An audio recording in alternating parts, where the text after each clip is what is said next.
രോഗബാധിതരായ തെരുവ് നായ്ക്കളെ വെറ്ററിനറി സർജന്റെ സാക്ഷ്യപത്രത്തോടെ ദയാവധത്തിന് വിധേയമാക്കാമെന്ന് തദ്ദേശ സ്വയംഭരണ വകുപ്പ് മന്ത്രി എം.പി. രാജേഷ്. തെരുവുനായ വിഷയത്തിൽ ഉന്നതതല യോഗത്തിനു ശേഷം സംസാരിക്കുകയായിരുന്നു മന്ത്രി.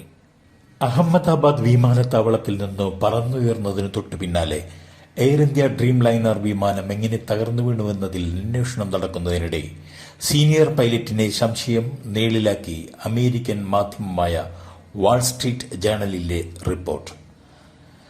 വിമാനത്തിന്റെ ഇന്ധന നിയന്ത്രണത്തിന്റെ സ്വിച്ചുകൾ ഓഫ് ചെയ്തത് സീനിയർ പൈലറ്റായ ക്യാപ്റ്റൻ സുമിത് സബർവാൾ ആണെന്ന് സംശയിക്കുന്നതായാണ് അന്താരാഷ്ട്ര വാർത്താ ഏജൻസിയായ റോയിട്ടേഴ്സിനെ ഉദ്ധരിച്ച് അമേരിക്കൻ മാധ്യമമായ വാൾ സ്ട്രീറ്റ് ജേണൽ റിപ്പോർട്ട് ചെയ്യുന്നത്.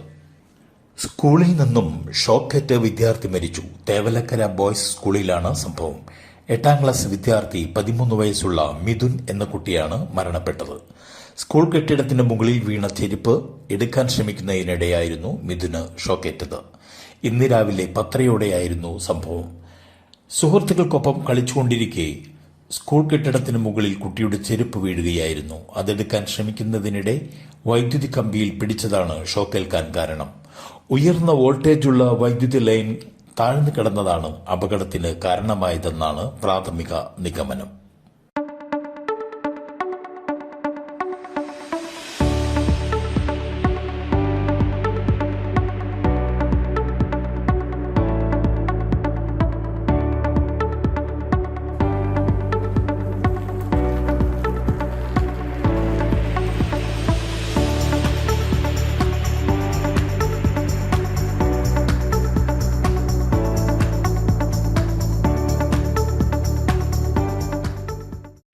നെതന്യാഹുവിനെതിരെയുള്ള അറസ്റ്റ് വാറണ്ട് പിൻവലിക്കണമെന്ന ആവശ്യം തള്ളി അന്താരാഷ്ട്ര നീതിന്യായ കോടതി.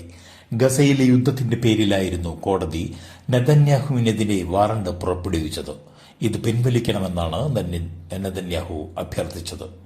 ഗസയിൽ ആയിരങ്ങളുടെ കുരുതിയും ആശുപത്രി സംവിധാനങ്ങൾ ഉൾപ്പെടെ തകർത്തുള്ള യുദ്ധകുറ്റങ്ങളും മുൻനിർത്തിയാണ് ഇസ്രയേൽ പ്രധാനമന്ത്രി ബെന്യാമിൻ നെതന്യാഹു, മുൻ പ്രതിരോധ മന്ത്രി യോവ് ഗാലന്റ് എന്നിവർക്കെതിരെ അന്താരാഷ്ട്ര ക്രിമിനൽ കോടതി അറസ്റ്റ് വാറന്റ് പുറപ്പെടുവിച്ചത്.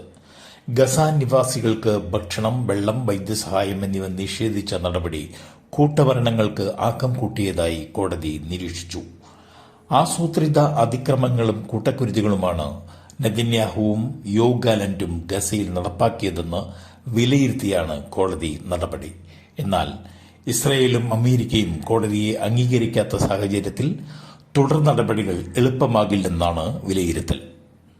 യമനിൽ വധശിക്ഷയ്ക്ക് വിധിക്കപ്പെട്ട മലയാളി നഴ്സ് നിമിഷപ്രിയയുടെ മോചനം സംബന്ധിച്ച ചർച്ചകളിൽ കൊല്ലപ്പെട്ട യമൻ പൌരൻ തലാലിന്റെ കുടുംബം ചർച്ചകളോട് സഹകരിച്ചു തുടങ്ങിയെന്ന് report.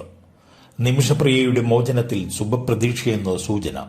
Grand Mufti Kanthapuram AP Abubakar മുസ്ലിയാരുടെ ഇടപെടലിനെ തുടർന്ന് സൂഫി പണ്ഡിതരാണ് കുടുംബത്തോട് സംസാരിച്ചത്. കൊല്ലപ്പെട്ട തലാലിന്റെ കുടുംബത്തിലെ വലിയൊരു വിഭാഗവും ചർച്ചകളോടും നിർദ്ദേശങ്ങളോടും സഹകരിക്കുന്നുവെന്നാണ് വിവരം. കുടുംബത്തിന്റെ ഏകീകരണം ഉറപ്പുവരുത്താനാണ് ശ്രമങ്ങൾ നടന്നുവരുന്നത്. എന്നാൽ കുടുംബത്തിലെ യുവാക്കളുടെ ചെറിയ ഒരു വിഭാഗം ഇപ്പോഴും നിമിഷപ്രിയയ്ക്ക് വധശിക്ഷ കിട്ടണമെന്ന നിലപാടിൽ ഉറച്ചു നിൽക്കുകയാണ്. വാർത്തകൾ കഴിഞ്ഞു.